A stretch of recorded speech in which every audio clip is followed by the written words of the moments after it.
Secretaries of State Blinken and Vilsack, Members of Congress, Ambassadors, Members of both Houses, MEPs, MLAs, MPs, members of the Biden family and distinguished guests.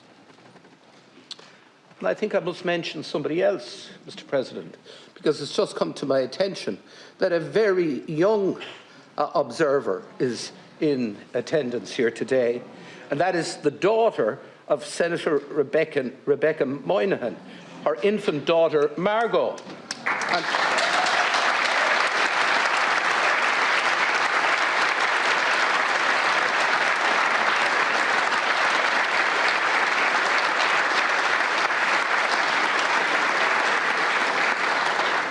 And I do suspect that Margot's attendance here will go down in family folklore for many years to come. Uachtar an Biden tá fáilte mór rót go teach lion.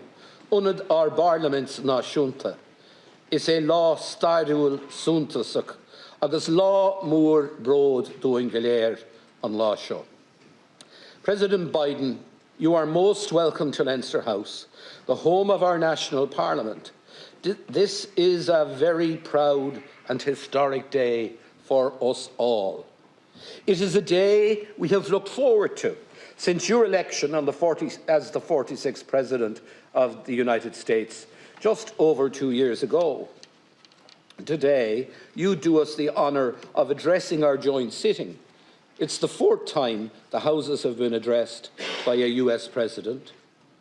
Almost 60 years ago, on the 28th of June 1963, in a very different world and a very different Ireland, the late President John F. Kennedy addressed the Houses and inspired our people. It is particularly fitting, therefore, that you should address us so close to that important anniversary. Today we acknowledge the presence in Ireland of his grandnephew, Joseph Kennedy III, the new US economic envoy to Northern Ireland, and we wish him every success in the important role of supporting peace and prosperity that you have assigned to him.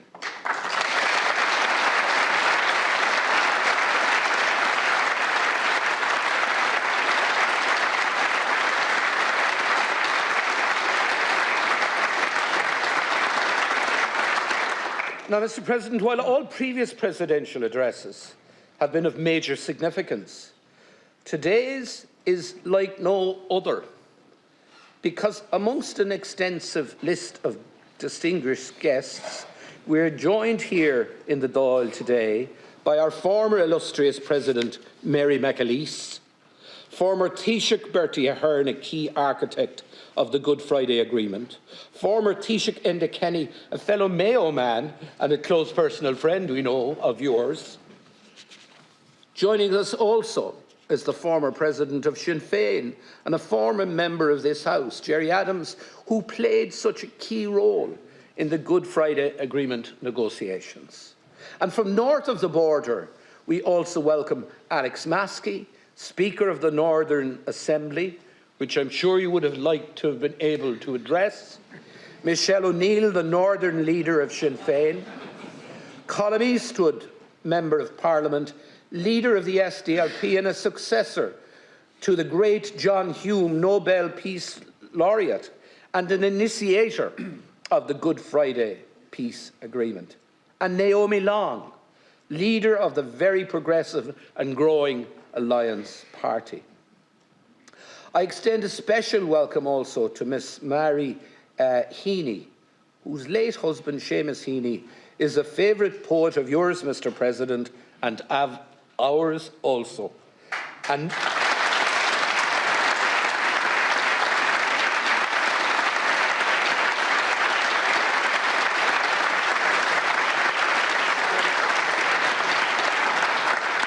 a Nobel Prize winner and one of our great literary treasures.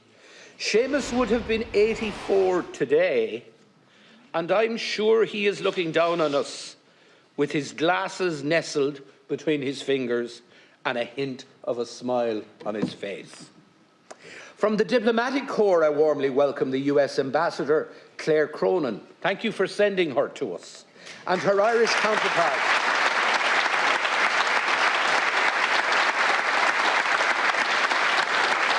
Our Irish counterpart in Washington, Ambassador Geraldine Byrne-Nason, one of the very best of our diplomats.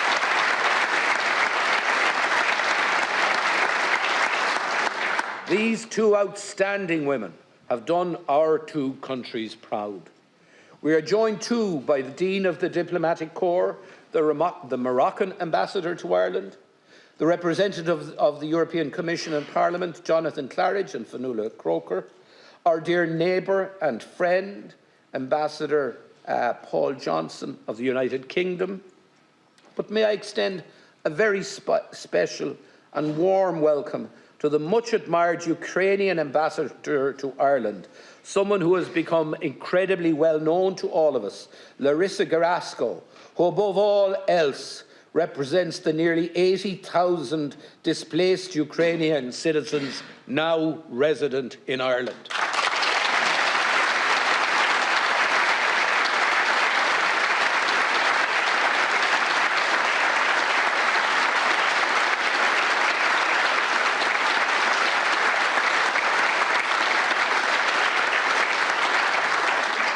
So for you, Mr. President, quite a gathering. And with the greatest of respect, Mr. President, I must say you sure can draw a crowd. Perhaps afterwards you might give me some hints on how we could ensure a good attendance around here on Thursday afternoon. President Biden, today you're amongst friends because you are one of us. You often speak of your Irish roots with great pride and affection, especially your ancestors from Louth and Mayo. And the story of Ireland is inextricably linked to emigration, and in many ways you personify it. From the famine times through to today, so many people left these shores in search of a better life in the United States. And a remarkable 33, maybe 34 million Americans now claim Irish ancestry. The signatories of the 1916 proclamation said that this very republic came into being with the support, and I quote, of its exiled children in America. And how true that was. Down through the years, our exiles supported Ireland economically and politically and never forgot the families they left behind. All through your political career, sir, you too have been a faithful and supportive friend of Ireland. You have been there, to quote the well-known song, in sunshine or in shadow. So on this historic occasion, your homecoming, we warmly welcome you back to your roots.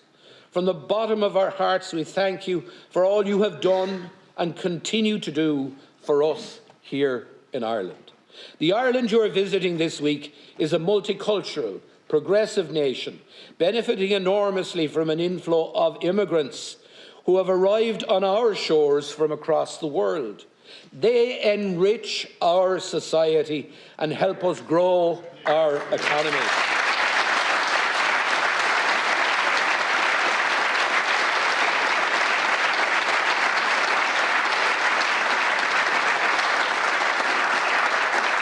Just like the Irish did, and many other nations in the United States in years gone by.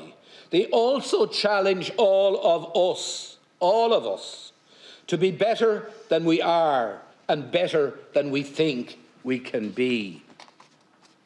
Our two countries enjoy a warm, close and mutually beneficial relationship.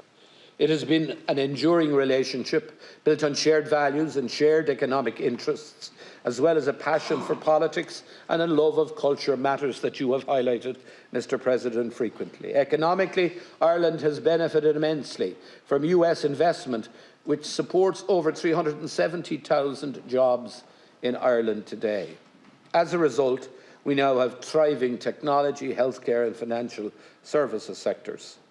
Less spoken about, however, Mr. President, are the 650 plus Irish companies that operate across all 50 states of the Union, employing over 100,000 people and the fact that Ireland today is the 9th largest source of foreign direct investment in the United States. Long may this bilateral investment continue. Ska a chéile a Warren Nadini.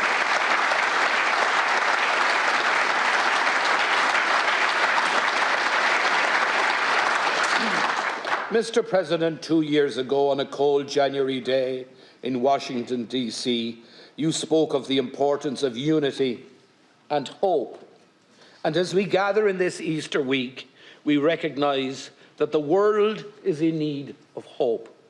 Hope for those affected by war, hope for those suffering from hunger, and hope for those in the face of the existential threat of climate change. On this island, your visit to Northern Ireland is an important statement of hope and support for building a better and continued peaceful and prosperous future for all. We thank you for your unstinting and constructive support for the Good Friday Agreement over the last 25 years, and for your continued close engagement, which you demonstrated so powerfully this week. Friends and colleagues, politics, despite what the cynics might say, is a noble profession. And we are fortunate today to welcome not just a very fine politician, but an outstanding and international statesman. President Biden, in life, you have demonstrated unshakable faith, deep resilience, and the ability to bring people of diverse and often conflicting views together. Above all, to quote the memorable words of the iconic Seamus Heaney, you challenge us to believe that the farther shore is reachable. I invite you now to address the Houses. Thank you.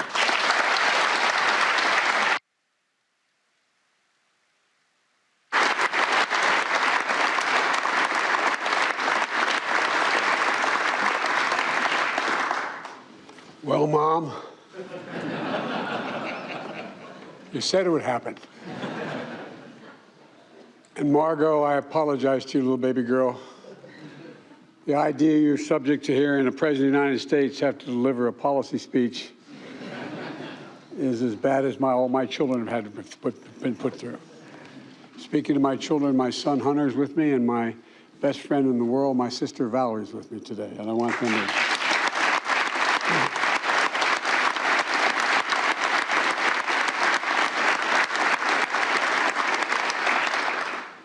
As the proud son of Catherine Eugenia Finnegan Biden, well, you knew I'd be coming.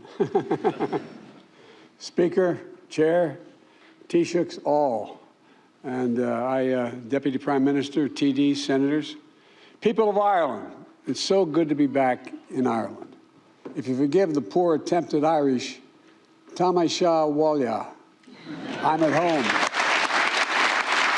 I'm at home.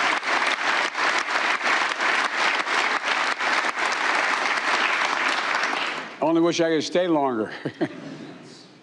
But I always have a little bit of Ireland close by, even when I'm in Washington. In the Oval Office, I have the rugby ball signed by the Irish rugby team, the ball the team played when they beat the All Blacks in Dublin in 2021.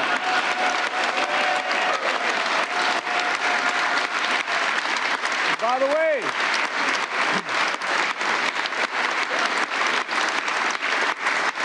my cousin, one of Ireland's greatest rugby stars, Rob Kearney, brought it to D.C. on St. Patrick's Day in 2022 to give me. And I didn't play rugby except when I was out of law school, and I didn't play it very well. We played in a rugby club, but I did play American football and a few other sports, but I realized that, you know, you guys are all nuts. But the interesting thing is, I'd rather have my children playing rugby now for health reasons than I would have them playing football. Fewer people get hurt playing rugby, and you have no equipment. You have 280-pound guys like we do, and you just don't hit each other in the head very often. And but anyway, all kidding aside, in 2016, I came to Ireland as vice president, bringing most of my family with me. my sister Valerie, my brother Jimmy, my daughter, and my 5 granddaughters and grandchildren. My granddaughters are crazy about me, I might add, because I talk to them every single day. I send them a note. Together, we explored our family history, visiting the Cooley Peninsula, where the Finnegans' ancestors earned their living on land and in sea, and walking the streets of Ballina, where my great-great-great-grandfather Blewett lived with his family before relocating in 1851, eventually settling in my hometown of Scranton, Pennsylvania. Yesterday, I returned to County Louth, where I toured the Carlingford Castle, likely one of the last glimpses of Ireland my Finnegan ancestors saw as they gazed on their way out in what in those days was referred to as a coffin ship. And they sailed out of Newry in 1850. I wasn't going to say this, but I'll say it anyway. The idea was, I later learned from the Irish Times, they did some little background check, and my good friend Barack Obama, and he is my good friend, his grandfather was a shoemaker like mine, sailed 5 weeks earlier from the same port. The idea they both sailed for a new life and thought their grandchildren, their great-great-grandsons would both be present, I think is really a little bit of Irish malarkey. But it's kind of interesting, isn't it?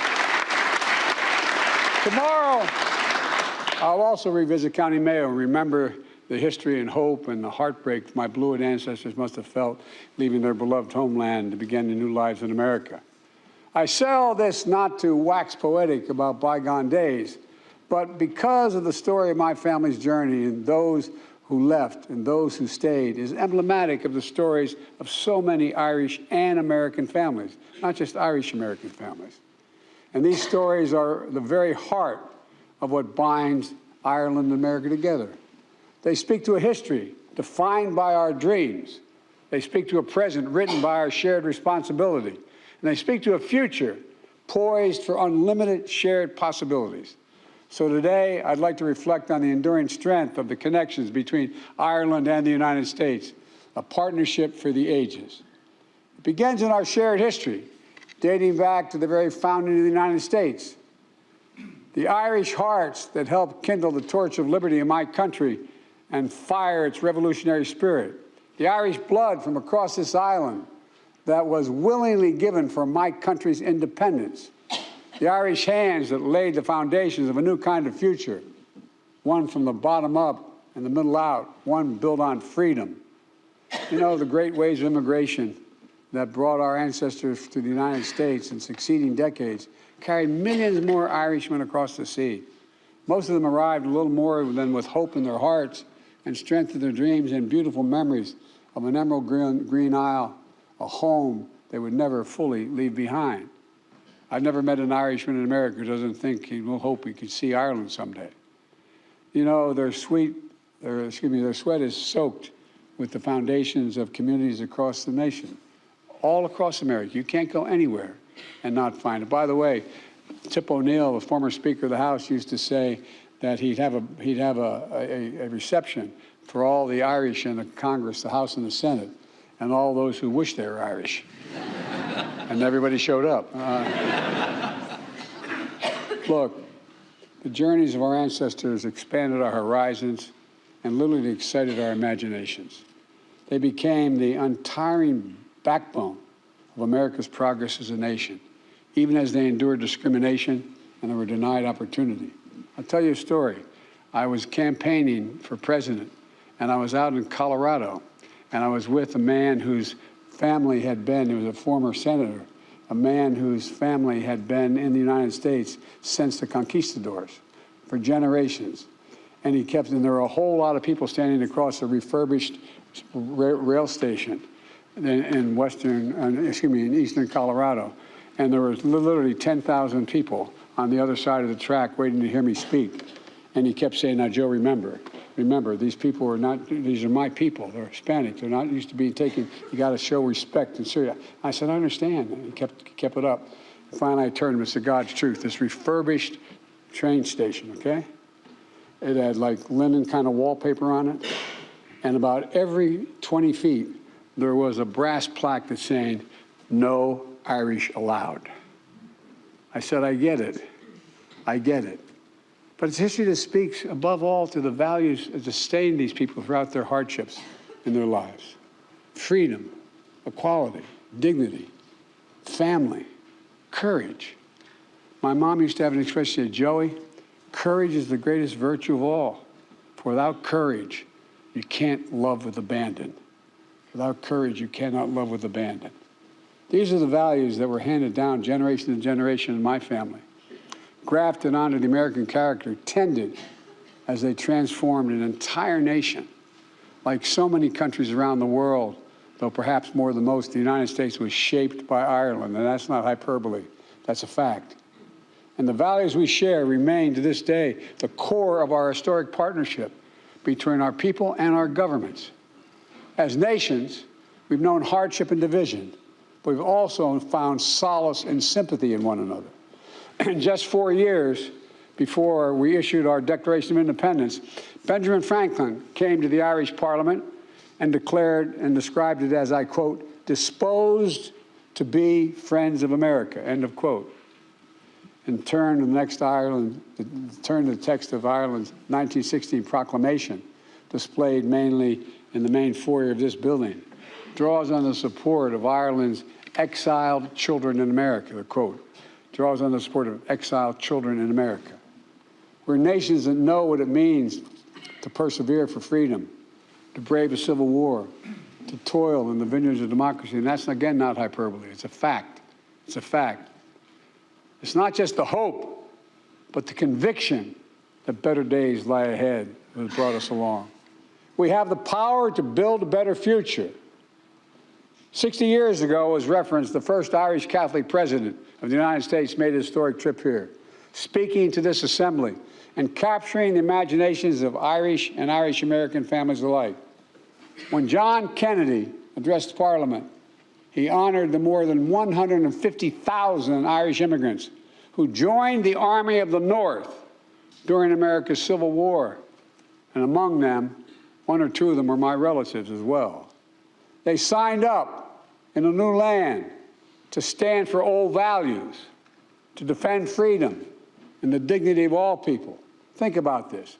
Name another country, and whatever their language is, that use the word dignity as much as we Irish use the word dignity. It matters. My dad used to say, everybody, Joey, everybody. And he meant it. Is entitled to be treated with dignity, no matter who they are. President Kennedy honored their courage and sacrifice by presenting to this body the flag of the Irish Brigade, which hangs out here to this very day. Likewise, I was honored to receive an Irish flag from the Taoiseach during the recent St. Patrick's Day celebration in Washington. It was flown to commemorate the Irish who first raised the tricolor in Ireland 175 years ago and who subsequently made his way to America, where he led the Irish Brigade in that Civil War battle.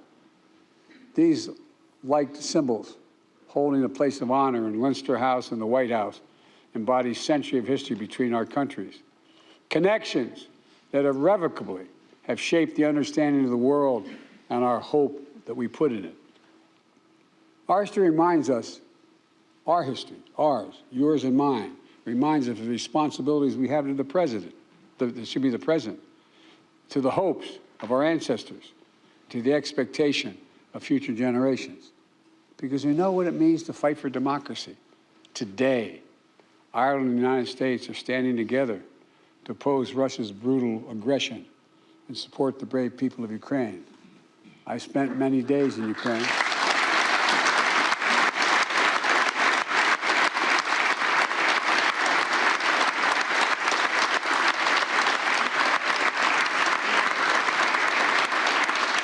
President Kennedy said 60 years ago, and I quote, "Ireland pursues an independent course in foreign policy, but it is not neutral between liberty and tyranny, and it never will be." Thank you for that.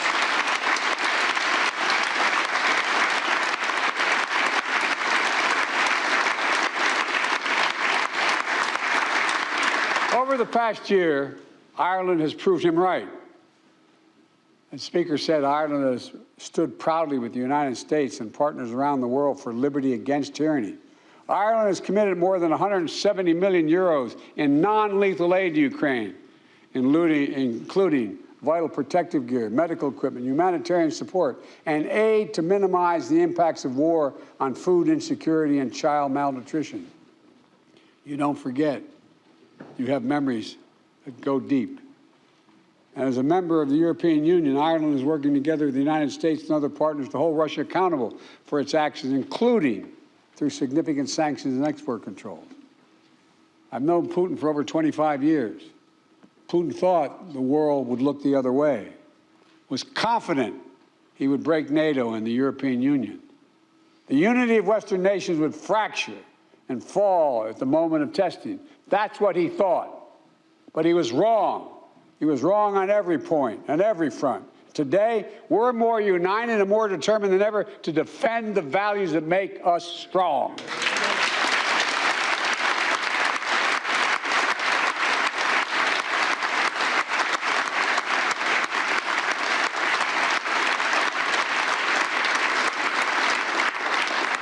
And I want to sincerely thank you for Ireland's vital leadership last year in the UN Security Council. Working together, Ireland and the United States helped change the way the UN sanctions are implemented to ensure they do not hamper humanitarian efforts. The new humanitarian carve-out will make sanctions more effective and save lives. Ireland's support for Ukraine is especially meaningful because you carry the moral authority with nations around the world. Ireland's always been a voice for liberty, global cooperation, and equality of all mankind. Because Ireland remembers the terrible cost of war, you've built an international credibility as peacekeepers, stepping up continuously to serve in the UN peacekeeping missions since Ireland's first deployment in 1958. Because Ireland remembers what it means to have to flee home, leaving everything behind to begin again on foreign shores. The Irish people have generously opened their hearts, their homes, and you've welcomed, as you said, nearly 80,000 Ukrainian refugees. I would argue the rest of the world has an obligation to help you maintain that as well.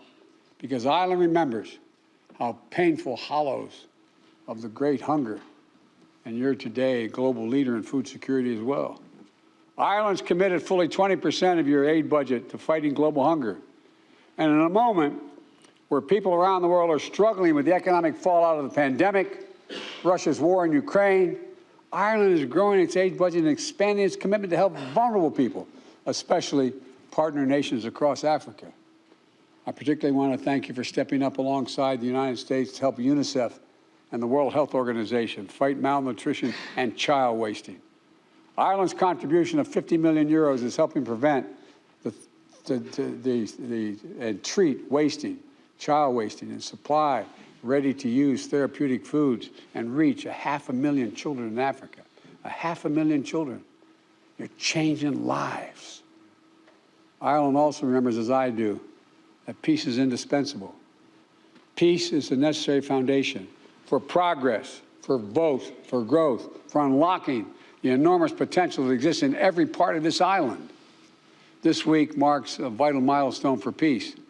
25 years ago, the Belfast Good Friday Agreement.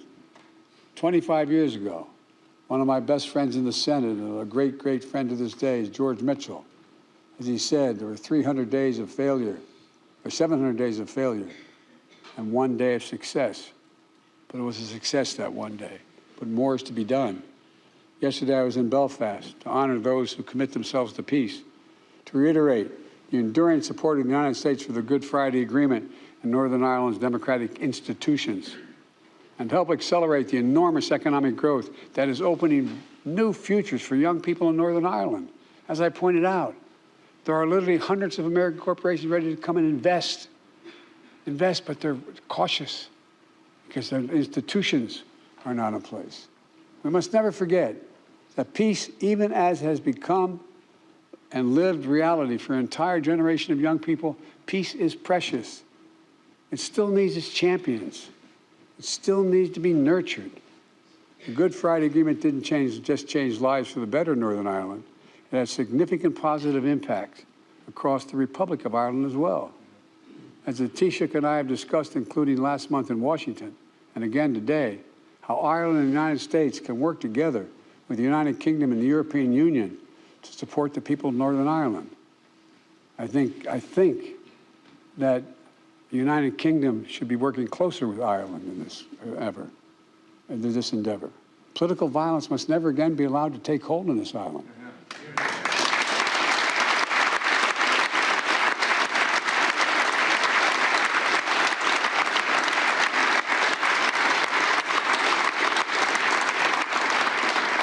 Presumption me to say from the United States, but that must be the goal which guides us in all our efforts. Because the greatest peace dividend of the Good Friday Agreement is an entire generation of young people, whose hearts have been shaped not by grievances of the past, but by confidence that there are no checkpoints on their dreams. They're writing a new future, a future of unlimited possibilities. For too long, Ireland has talked about in the past tense. We tell old stories of days gone by because it's good to remember. Stories of Irish grit and genius, saints and scholars, poets and politicians. And in the face of it, they're good stories on its face. Let's face it. But, as the poet Bolan wrote in her poem, Mother Ireland, she said, I've learned my name, I rose up, I remembered it. Now I could tell my story. It was different from the stories told about me. End of quote. Today, Ireland's story is no one's to tell but its own. But the United States will be your closest partner, your most dependable partner, and your most enthusiastic supporter every step of the way, I promise you.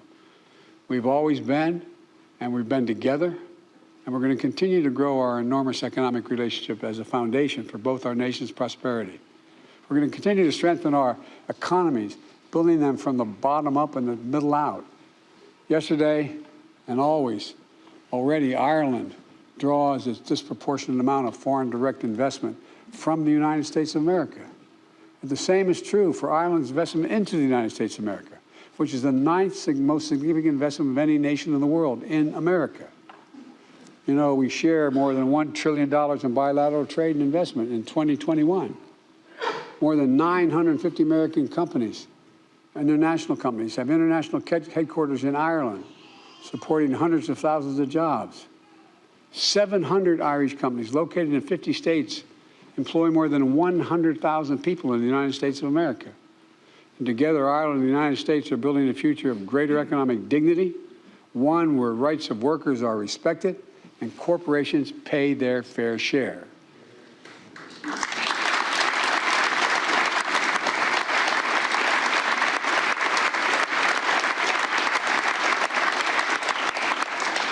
The global minimum tax will continue fair competition for investing while creating benefits for all our people. And I have no doubt that the thriving economic relationship between our countries is going to continue to grow. I'm grateful for Ireland's partnership in delivering this game-changing international agreement. Similarly, the deep connection that has always existed between our people and the land has translated into a commitment to fight climate crisis, to preserve our planet for future generations. The single existential threat to the world is climate change. We don't have a lot of time, and that's a fact. They're even recognizing, finally, everyone's recognizing America. I've flown over more territory in the United States since I've been president in a helicopter that has been burned to the ground than comprises the entire state of Maryland, equal to the entire state of Maryland. Ireland's famous 40 shades of green are being supplemented by green energy, green agriculture, green jobs. Make no mistake, the entire world sees and is drawn to the opportunities that exist on this island. The skilled workers, the high-tech infrastructure, the innovators who are breaking barriers, the connection and kinship you share, not just in the United States, but with countries around the globe. I know you all know it, but maybe sometimes we forget it.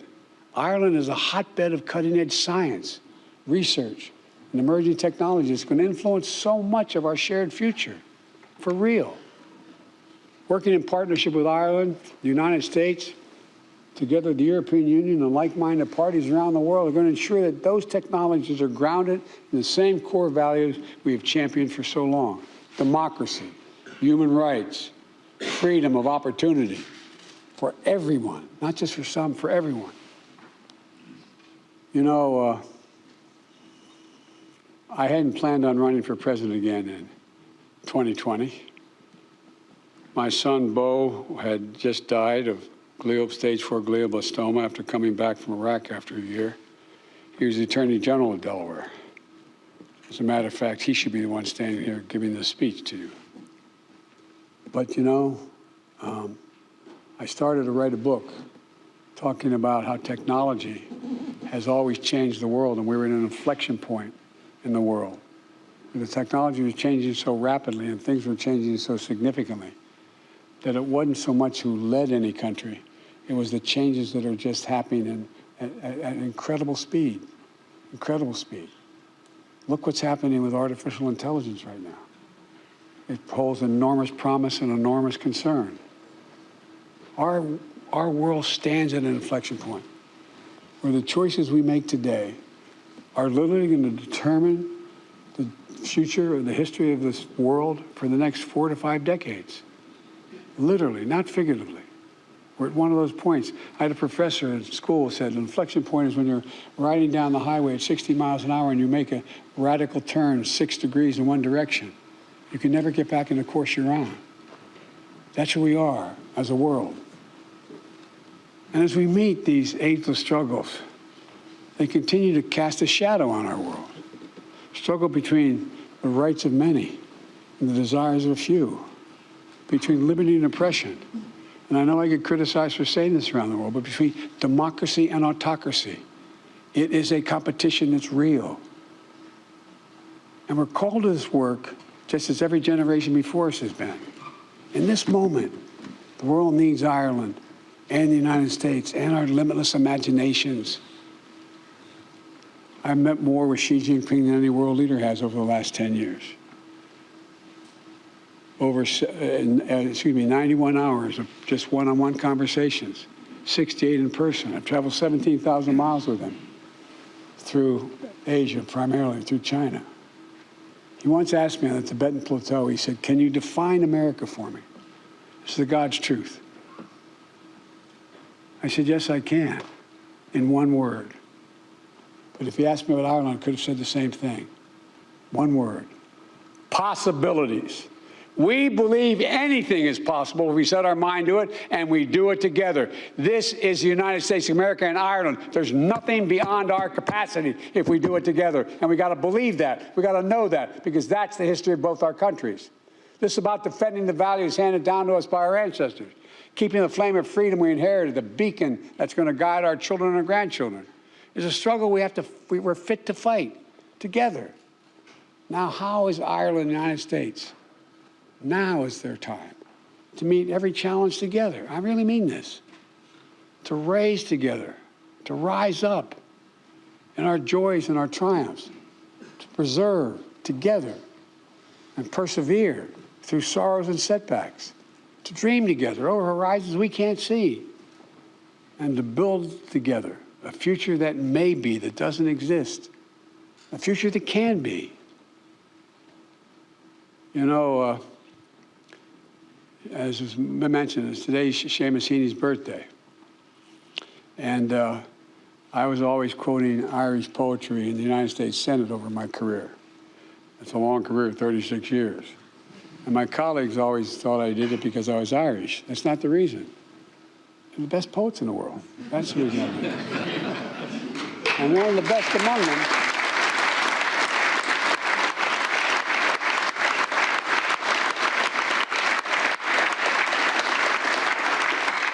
was your husband. And thank you for sending me that autographed copy. Was your husband. My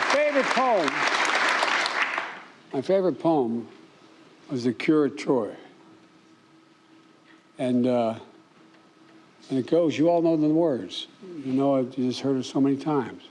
He wrote, "Don't hope on this side of the grave, but then, once in a lifetime, that longed-for tidal wave of justice can rise up, and hope and history rhyme." It's everything I've been taught. Rise up. We've in the past made hope and history rhyme. So today, ladies and gentlemen, as we celebrate the enduring partnership between our nations, our shared past, our present, let's set our eyes squarely on the future. Let's harness what's best in us, our courage, our creativity, our loyalty, our tenacity, and our loyalty again. Let's once more, for our generation and the generation to come, strive to make hope and history rhyme. Because I've never been more optimistic about the future than I am today. And I'm at the end of my career, not the beginning. The only thing I bring to this career after my aged, as you can see, how old I am, was a little bit of wisdom. I come to the job with more experience than any president in American history. Doesn't make me better or worse, but it gives me few excuses.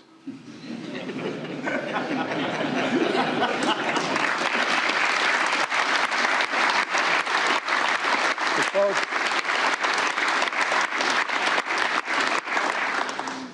this is one of the great honors of my career, to be here today. And I mean it from the bottom of my heart. You have no idea what my greatest regret, I'm going to sound like a kid, but my mom's not here to hear it. My greatest regret is my grandfather Finnegan, who was an Irish American whose grandfather was Owen Finnegan, who made the effort. And he was a great athlete. Went to Santa Clara University, and he was a newspaper guy on the business side. And I never understood what he meant when he said, "Joey, I worry about you." He'd lean over. I said, "Pop, what do you worry about?"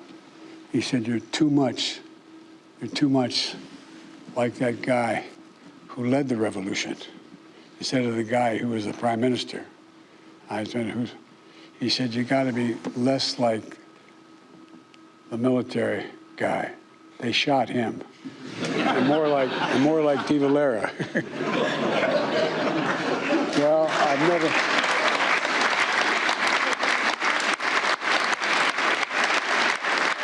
But, folks, I really mean it. We can do so much. We really we can. And it doesn't even break down in ideology. It breaks down in faith in ourselves, our values. Because no matter what party we belong to, our values are the same. It's about honesty, dignity, justice. And you all have every ingredient to make it work. It's an honor to be here. Thank you very much.